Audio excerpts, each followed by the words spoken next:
A girl fed him when he had nothing. His return as a Korean mafia boss shocked everyone. I will find you when I am powerful.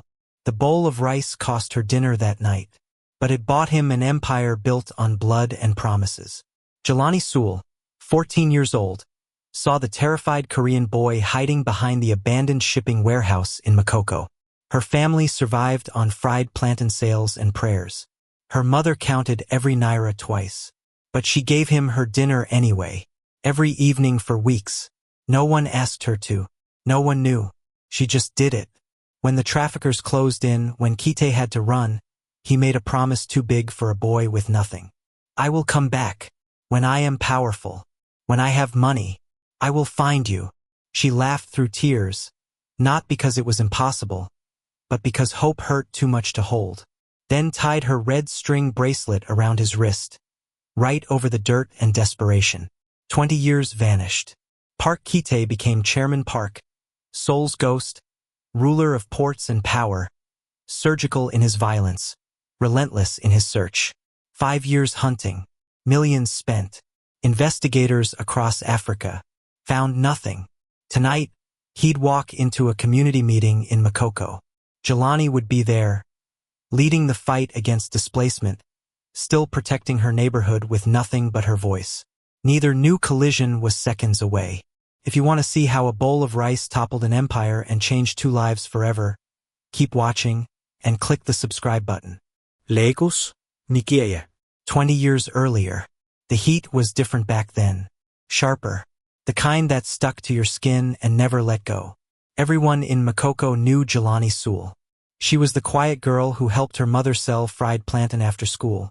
The one who never complained even when customers argued over 50 naira. Hunger wasn't new to her. It was something she lived beside like heat or dust. What was new was the routine she'd built around the boy behind the warehouse. Week 1. She brought rice wrapped in banana leaves, still warm from her mother's pot. Kite took it with shaking hands, ate like someone who'd forgotten what food tasted like. He didn't speak, just nodded once, eyes always scanning the road behind her. Week 2. Bread this time. 2 slices she'd saved from breakfast. He was still there, still hidden in the same shadow between rusted containers and overgrown weeds. What's your name? She asked. Long silence. Then, barely audible, Kite. Progress. Week 3. A boiled egg. She'd carried it in her pocket all day, kept it safe through school and the afternoon heat. Kite stared at it like she'd given him gold. Where are you from? Jelani asked, settling onto the broken crate beside him. Koreo. His accent made the word sound foreign, beautiful. Why are you here? His jaw tightened. Ship, they said. Factory work. Good money. He looked at his hands. They lied. Jelani's chest ached. What happened? Container. Locked. Dark. Many days. His English was broken, but the fear in it was fluent. When we arrive, different men. Not factory. They take passport. Say we owe money now. Must work. Must. He stopped, breathing hard. She reached for his hand without thinking. He flinched but didn't pull away.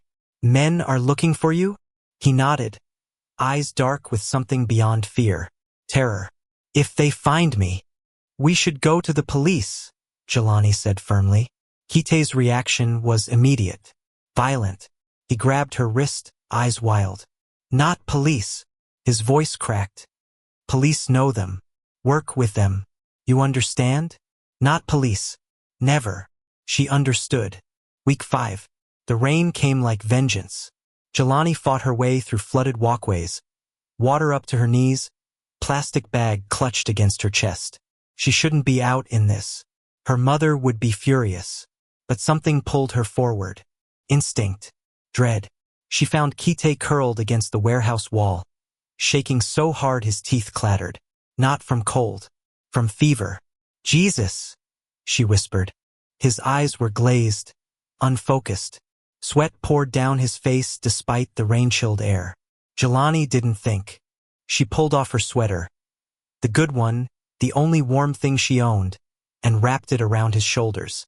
No, Kite protested weakly. You need. Shut up and wear it. She stayed until the shaking eased, until his breathing steadied, until the rain slowed to a drizzle and the sky turned bruised purple. By the time she stumbled home, she was soaked to the bone and shivering. Her mother met her at the door, fury and fear warring on her face. "Where have you been? In this storm? Look at you. Where is your sweater?" "I lost it," Jelani lied, voice flat. "Lost it? That sweater cost." Her mother stopped, studying her daughter's face. "What is going on with you?" Jelani said nothing, just stood there, dripping water onto the floor, accepting the anger like penance. Her mother's voice softened, turned worried. "Jelani, talk to me. What's happening?" "Nothing, Mama." I'm sorry. But sorry didn't explain the hunger she went to bed with, didn't explain the lies, didn't explain why she kept going back. Week 6. Something had changed in Kite. He was jumpier now, looked toward the main road every few seconds, listened to sounds Jelani couldn't hear. "You're scared," she observed, sitting beside him. "Always scared. But now." He swallowed hard. "Now they are close. I can feel it." "How do you know?" "Yesterday. Man at the market. He looked at me too long. Talked on phone. Watched where I went." Jelani's stomach dropped. Maybe it was nothing. Kite shook his head. His hand found hers, gripped tight. "When they come," he said quietly, "you cannot be here. You understand? You stay away. Kitai. Promise me." His eyes were desperate. "Whatever happens, you were never here. You never saw me. Promise." The word stuck in her throat, because promising meant accepting that he might disappear, that these evenings behind the warehouse had an expiration date. "I promise," she whispered. That night, walking home through the familiar chaos of Makoko, Jelani felt it too. The sense that something was breaking. That time, which had moved so slowly for 6 weeks, was suddenly running out. She looked back once. Kite was still visible in the distance, a shadow among shadows, watching her go. Tomorrow, she told herself. I'll bring him something special tomorrow. But tomorrow was already being written by forces neither of them could stop. And the men who were hunting Kite were done being patient. The night Kite disappeared started like all the others. Jelani brought him rice and fish her mother had fried that afternoon. Good fish, expensive. She'd taken it anyway, guilt sitting heavy in her chest. But when she rounded the corner to their usual spot, everything felt wrong. Kite wasn't sitting. He was standing, rigid, head tilted like an animal catching scent of a predator. His eyes darted from the road to the lagoon to the narrow paths between warehouses. Kitai. He spun toward her, and she saw it immediately. Raw panic. You should not be here, he said, voice tight. You need to go. Now. What's wrong? They found me. The words came out broken, defeated. I saw them. 2 men. Asking questions at the market. Showing picture. My picture. Jelani's blood went cold. Are you sure? I am sure. He grabbed his small bundle. Everything he owned fit in a torn plastic bag. I must leave. Tonight. Now. The hollowness that opened in Jelani's chest was immediate and crushing. She'd known this was coming. Had felt it building for days. But knowing didn't make it hurt less. Where will you go? Anywhere far. His hands shook as he tied the bag. Different city. Different name. Disappear. For how long? Kite stopped. Looked at her. Really looked at her. Like he was trying to memorize every detail of her face in the fading light. I don't know. The honest answer was worse than a lie. Jelani felt tears building but refused to let them fall. She'd promised herself she wouldn't cry. Wouldn't make this harder for him. Then go, she said, voice cracking. Before they come. But Kite didn't move. He stood there, jaw working. Something desperate and unformed struggling in his expression. I will come back, he said suddenly. The words tumbled out rough, urgent. When I am powerful. When I have money. When I can protect you instead of... He gestured at himself, at the warehouse, at everything he wasn't. I will find you. I promise. Jelani laughed. Couldn't help it. The sound came out wet, broken. caught between hope and heartbreak. You're going to find me? In all of Lagos. She wiped her eyes roughly. You don't even know my last name. I know your face. I know this place. I know. His voice dropped to something fierce, final. I know I will never stop looking. The tears came then. Unstoppable. Jelani looked down at her wrist. The red string bracelet she'd worn since she was 9. Cheap thing from a street vendor. Faded. Fraying. Worth nothing. Worth everything. She untied it with trembling fingers and reached for Kite's hand. He let her take it, let her wrap the string around his wrist, tie it carefully. So you don't forget, she whispered. Kite stared at the bracelet. Then, slowly, he raised his other hand and cupped her face. His thumb brushed away her tears. Jelani, he said, testing her name like a prayer. Jelani Sewell. He pressed his forehead to hers. She felt him shaking. Or maybe that was her. Maybe they were both breaking in the same way. I won't forget.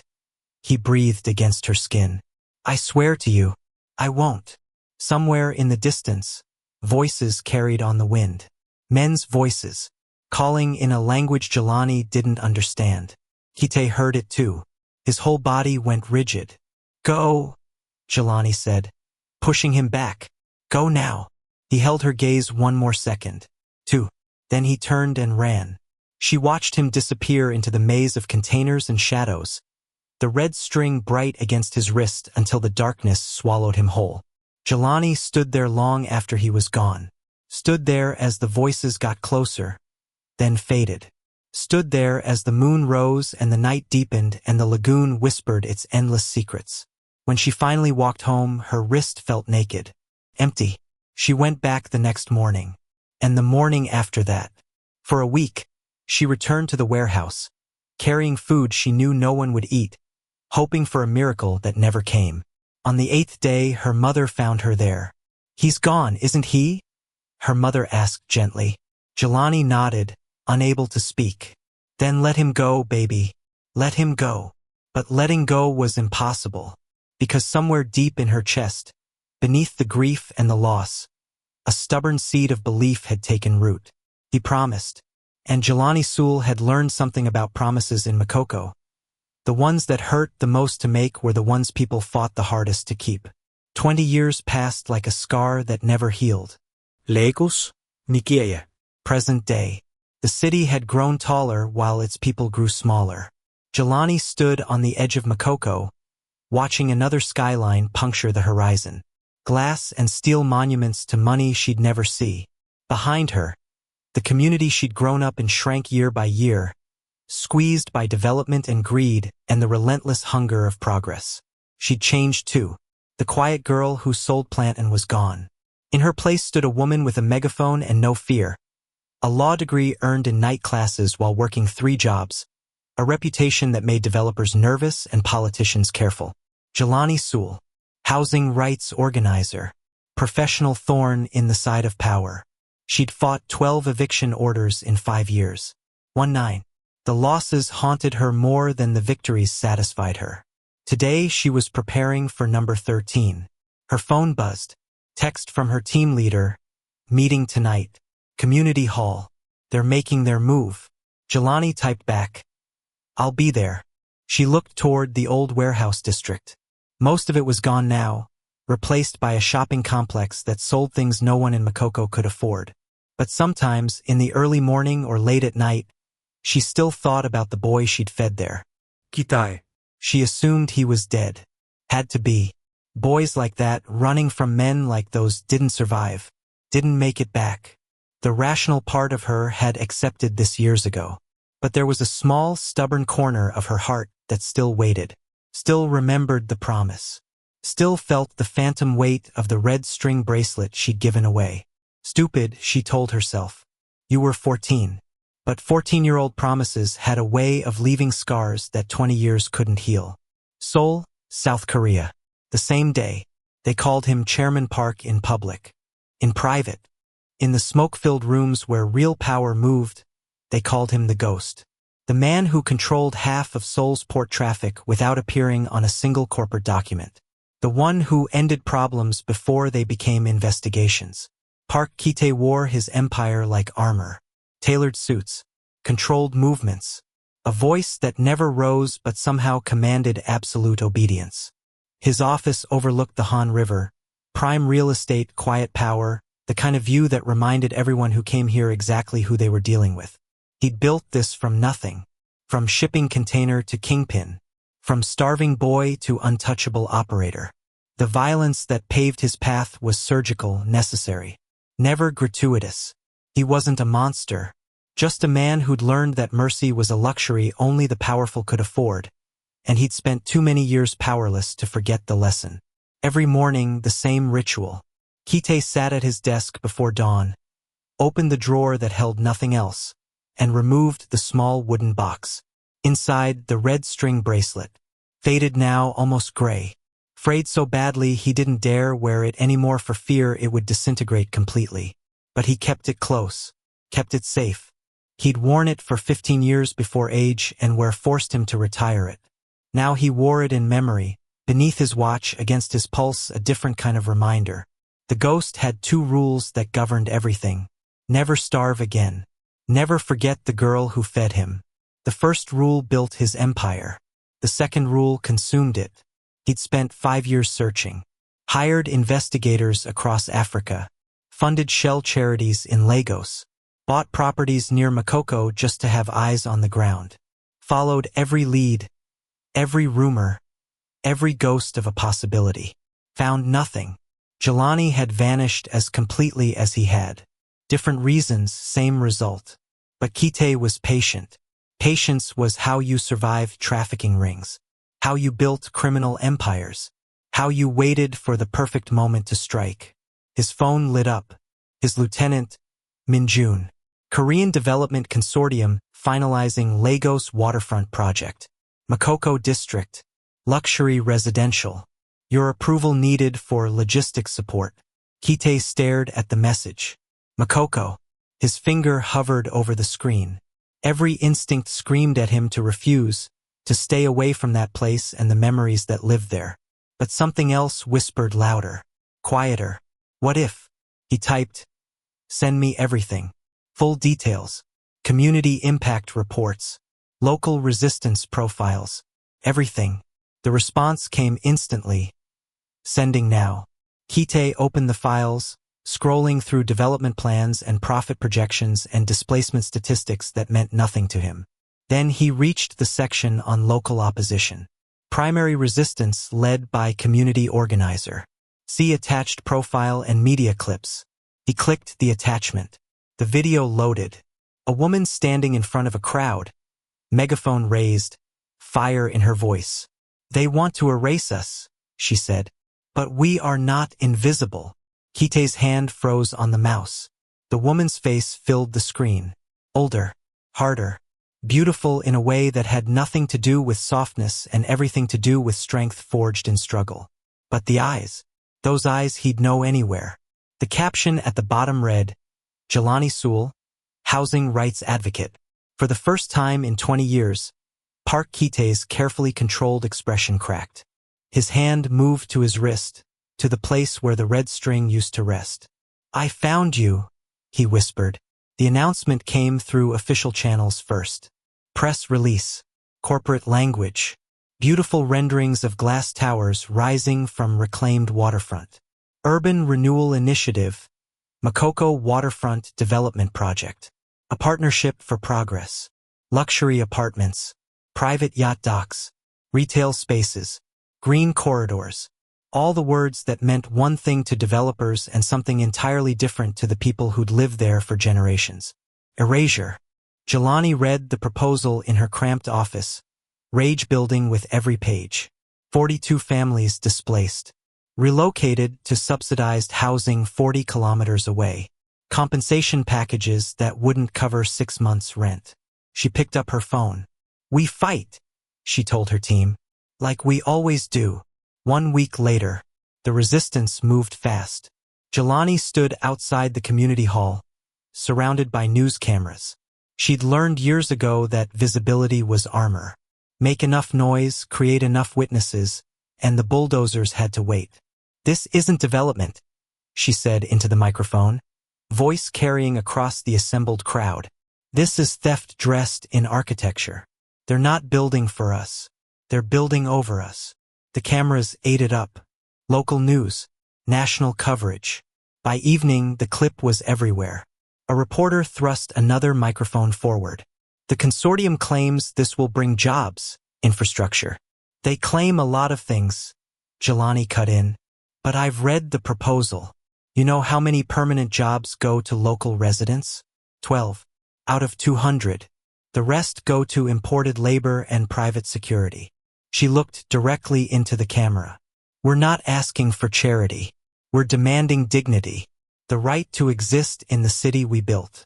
The crowd behind her erupted in approval. Seoul. The same night, Hite watched the clip for the 7th time. The woman on screen was magnetic. Controlled fury wrapped in eloquence. She stood in front of that crowd like she was born to lead them, and maybe she was. He'd requested the footage hours ago, asked his team to compile everything on the local resistance leadership. Standard due diligence for a project this size. That's what he'd told them. The truth sat heavier. He watched her face, trying to find the 14-year-old girl in this woman's features. The gentle hands that had passed him food. The soft voice that had asked if he was hungry. Was it her? His lieutenant, Minjun, stood in the doorway. "Chairman? The Lagos team is asking for approval on the security contracts." "Not yet." Hite rewound the footage, froze it on her face. "This woman, the organizer, I need her full background. Everything. We have her profile already." "Everything?" Hite repeated, voice sharp. "Birth records, education, family history, where she grew up, who she is." Minhyun hesitated. "May I ask why?" "No." The report came back in 4 hours. Hite read it alone in his office, the city glittering below him, indifferent to the small earthquake happening in his chest. Name Jelani Sewell. Age 34. Born Makoko, Lagos. Education University of Lagos. Law. Night program completed 2019. Current occupation housing rights organizer. Known for leading successful resistance against. The words blurred. Jelani Sewell. Born in Makoko. It was her. 20 years. 5 years of searching. Millions spent. Investigators combing Africa. And she'd been there the whole time. In the place he'd left her. Fighting. Surviving. Becoming exactly the kind of person who would stand in front of bulldozers and dare them to move. Hite's hand shook as he set down the report. The red string bracelet sat in its box on his desk. He picked it up, held it against the light. The fabric was barely holding together, but the knot she tied was still intact. "So you don't forget." He hadn't forgotten. Not for a single day. But he'd become exactly what she was fighting against. The kind of power that displaced people. That put profit over community. That looked at neighborhoods like Makoko and saw obstacles instead of homes. The irony was a blade in his chest. His phone rang. Minhyun again. "Chairman, the consortium is asking about your decision on logistics support, and there's a community meeting scheduled for Friday. Local resistance is expected to make a formal counterproposal. Do you want us to book my flight?" Hite interrupted. Silence. Then, "Sir, to Lagos, tomorrow. But the project doesn't require your direct." "I'm going." He stood, decision made. 20 years of waiting was done. "Schedule a car from the airport. I'll attend the community meeting." "As an observer?" Hite looked at the red string, at the woman's face frozen on his screen. "As whatever I need to be." He hung up. Friday. 3 days away. In 72 hours, Park Hite would walk into a room in Makoko. Jelani Sewell would be there, leading her people, fighting the development consortium he'd been asked to support. Neither of them knew yet what collision looked like. But fate had been patient long enough. The promise he'd made 2 decades ago was about to crack the world open. And nothing, not empires, not power, not 20 years of distance, was going to stop what happened next. The community hall was packed beyond capacity. Bodies pressed shoulder to shoulder. The air thick with sweat and anger and desperate hope.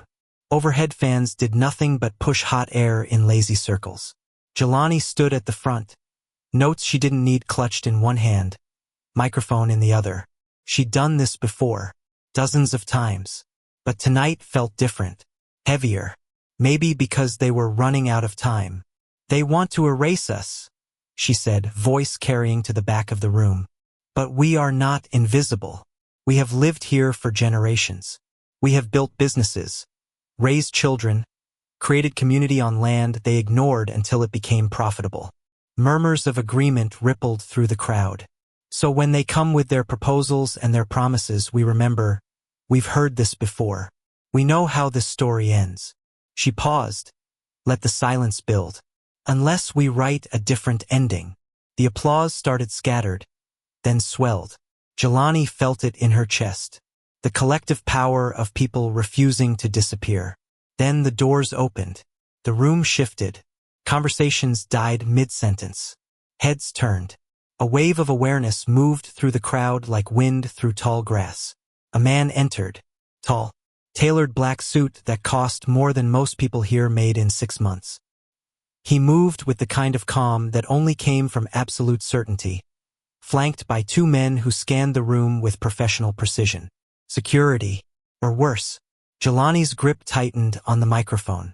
The man walked down the center aisle. People parted without being asked. Something about him commanded space, demanded it, took it as natural right. When he stopped 10 feet from the stage, his eyes found hers. And the world tilted. Jelani couldn't breathe. There was something in his face. In the way he looked at her. Not hostile. Not threatening. Something else. Something that reached across the room and wrapped fingers around her lungs. Who are you? She asked, voice harder than she felt. My name is Park Kite. His English was perfect now, accent polished smooth.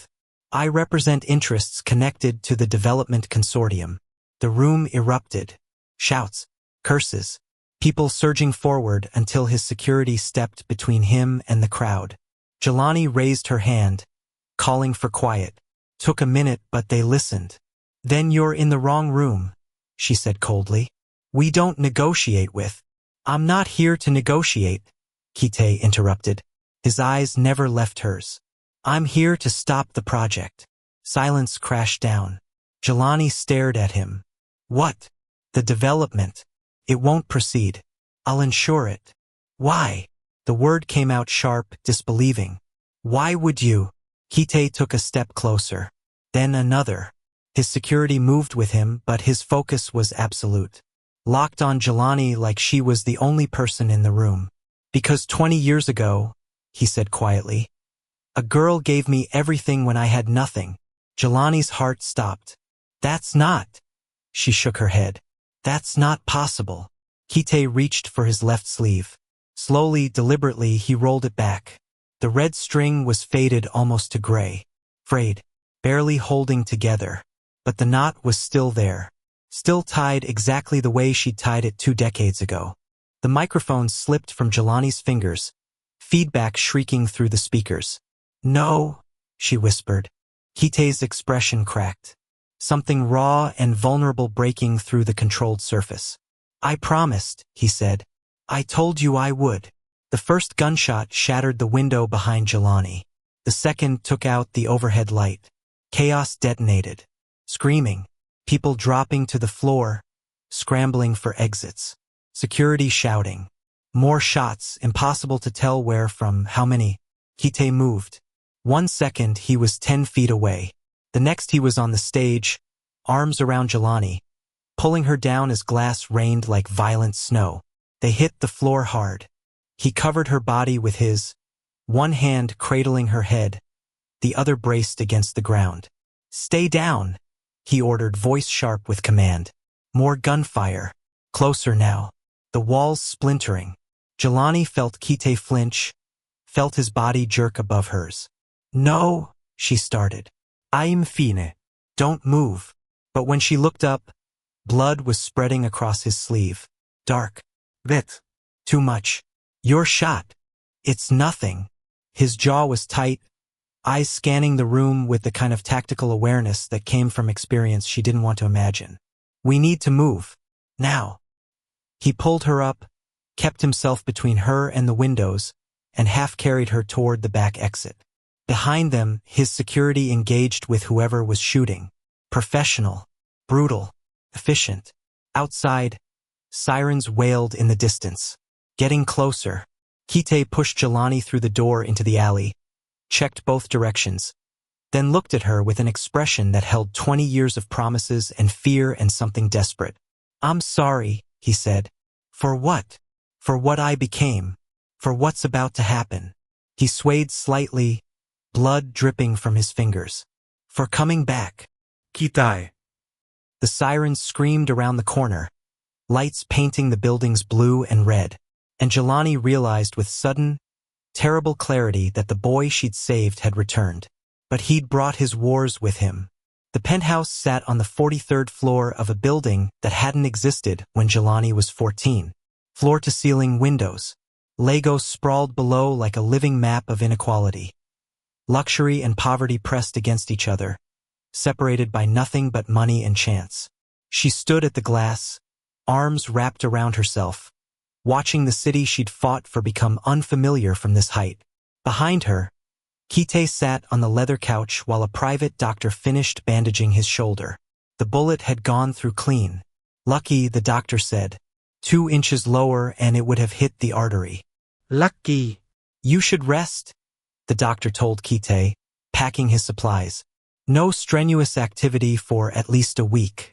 I'll come back tomorrow to check the wound. Kitai nodded. Paid him in cash. Watched him leave. Then it was just the two of them in this pristine cage. How long do I have to stay here? Jelani asked, not turning around. Until it's safe. Define safe. Silence. Then, until I neutralize the people who tried to kill you tonight. She turned. They weren't shooting at me, Kite. Those bullets were for you. He met her eyes. You were standing next to me. That made you a target. So this is your life? Her voice rose. People shooting at you in community meetings? Bodyguards? Running. It's more complicated than.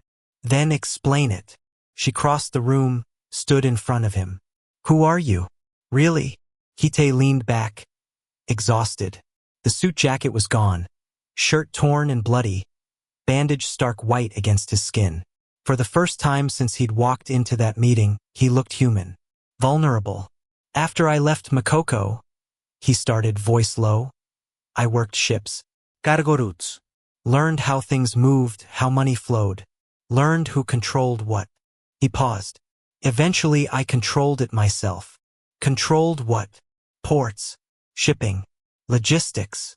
He looked at her. Import, export. Not all of it legal. Jelani felt something cold settle in her stomach. You're talking about a syndicate. Yes. Organized crime. Yes. She laughed, bitter and sharp. 20 years. I waited 20 years. And you became. She couldn't finish. The words choked her. Kite stood, moved toward her. She stepped back. Don't. Jelani. You became everything I fight against. The words exploded out of her. Do you understand that? I spend my life protecting people from men like you. Men with money and power who decide other people's lives don't matter. Who displace families, destroy communities, profit from. I know what I am, Kite said quietly. Do you? Tears burned her eyes. Do you know what it's like for me to look at you now? To see what you've become and remember who you were? I'm still. You're not. She shook her head. That boy behind the warehouse? He's gone. You're Chairman Park now. You run criminal enterprises. People shoot at you. At anyone near you. Her voice broke. How many people have died because of your business? The question hung between them. Kite didn't answer. Couldn't.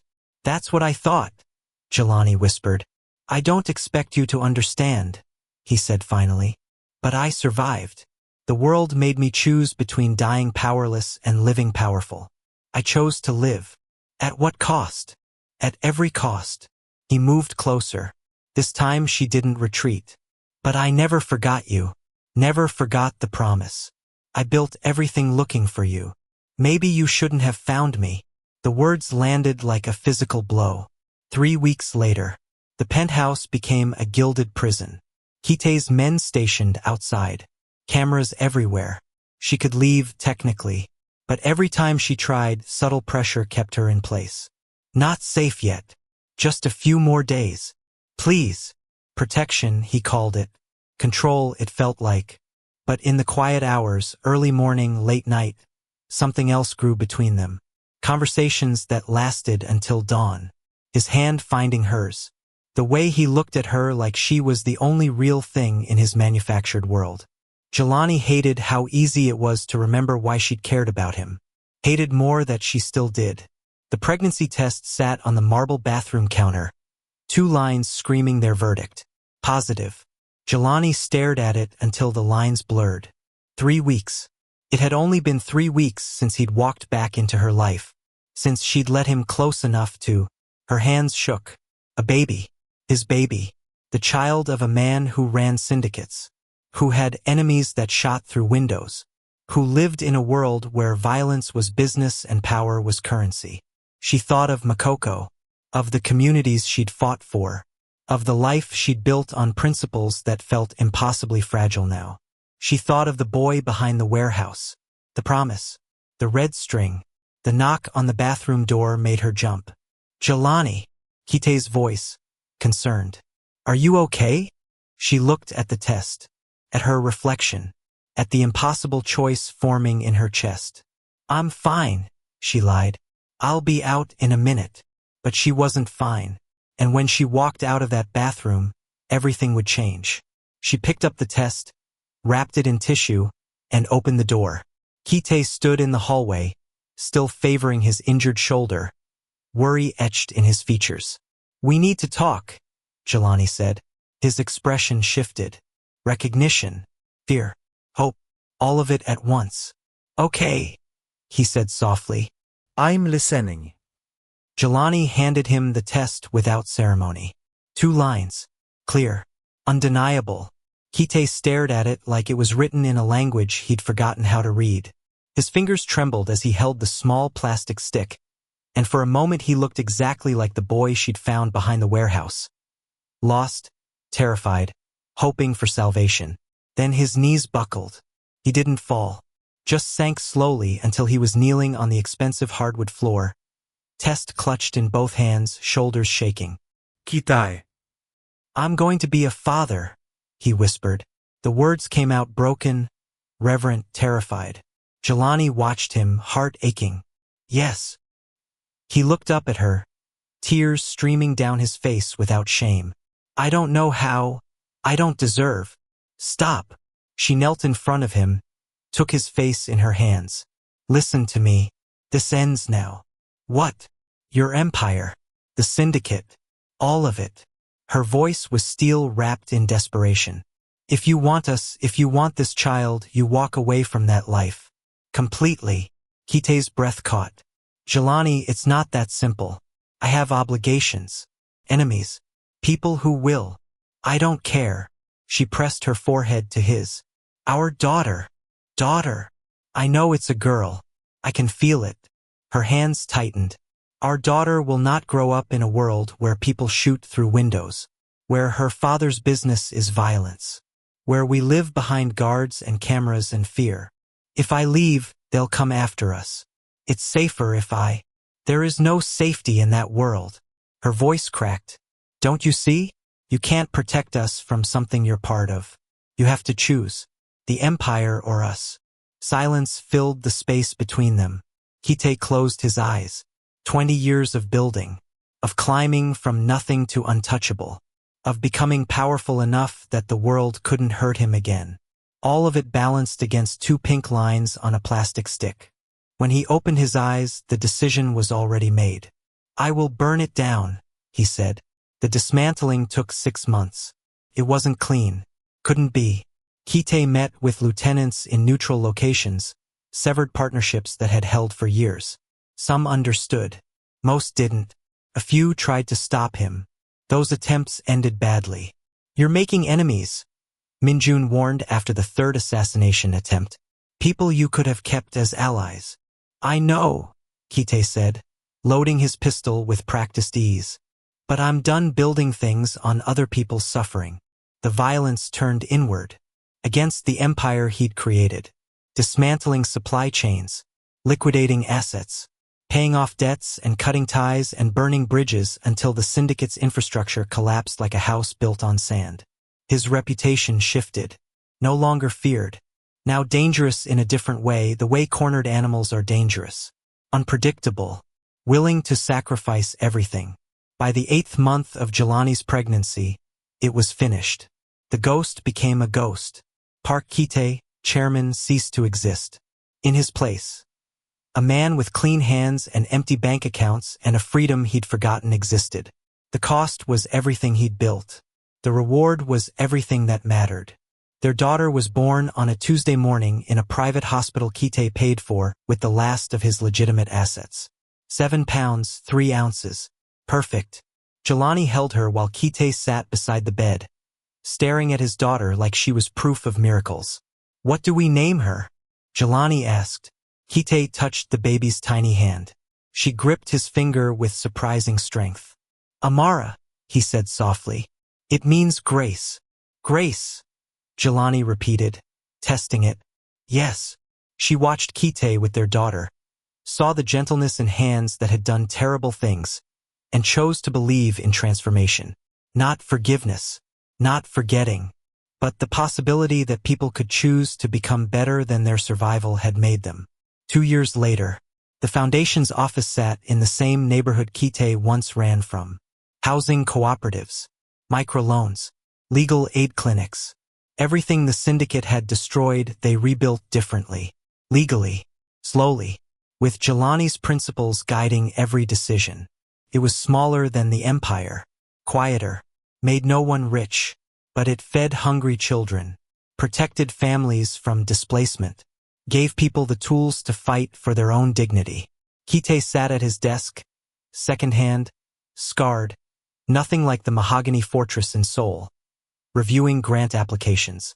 Through the window, he could see Jelani in the community garden with Amara, teaching their daughter to plant seeds. His phone buzzed. A message from a former associate. You gave up everything. Was it worth it? Kite looked at his daughter's laugh, at Jelani's smile, at the life they'd built from the ashes of his old one.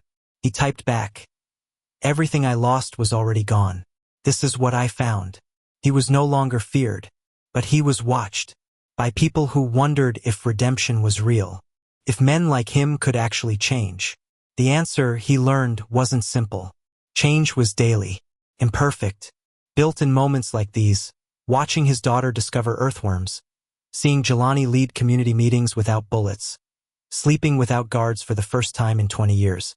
The red string bracelet sat in a frame on his desk now, too fragile to wear, but visible, a reminder, not of who he'd been, of who he'd chosen to become. 7 years later, the Makoko waterfront center stood where luxury apartments were supposed to rise. Community hub, education center, legal clinic, gardens where children learned to grow food. Everything the development consortium had promised, rebuilt by the people it would have displaced. Took years. Fundraising, grants, Jelani's relentless advocacy and Kite's quiet connections to people who still owed him favors from his former life. But it stood. On a warm Saturday afternoon, Jelani and Kite sat on a bench near the community garden, watching their daughter. Amara was 7 now, long-limbed and curious, with her mother's determination and her father's quiet intensity. She moved through the world like someone who'd never known hunger, never felt afraid, never understood what it meant to be powerless. That was the gift they'd given her, safety they'd both been denied. She has your stubbornness? Kite observed, watching Amara argue with another child about the proper way to water tomato plants. She has your inability to back down from a fight, Jelani countered. He smiled, rare, real, the kind of smile that still surprised her after all these years. We're in trouble when she's a teenager, he said. We're already in trouble. They sat in comfortable silence, the kind that came from years of choosing each other despite everything. The scars were still there. Nights when Kite woke gasping from nightmares about the things he'd done. Days when Jelani looked at him and saw the ghost of Chairman Park instead of the man planting vegetables beside her. But they'd learned to live with complexity, with imperfect redemption, with the understanding that transformation was messy and ongoing and never quite complete. Movement near the center's entrance caught Jelani's attention. A boy, maybe 8 or 9, too thin, clothes worn but clean, standing at the edge of the garden like he wasn't sure he belonged. Amara noticed him too. She stopped arguing about tomatoes, tilted her head the way she did when figuring out puzzles, then walked toward him. Jelani's hand found Kite's. They watched their daughter approach the boy, saw the shy way he stepped back, the careful way Amara smiled. "Are you hungry?" Amara asked, voice carrying across the garden. The boy hesitated, nodded once. Amara reached into her backpack, always overpacked because Jelani insisted she bring snacks, and pulled out a wrapped sandwich. Her lunch that she hadn't touched yet. She held it out.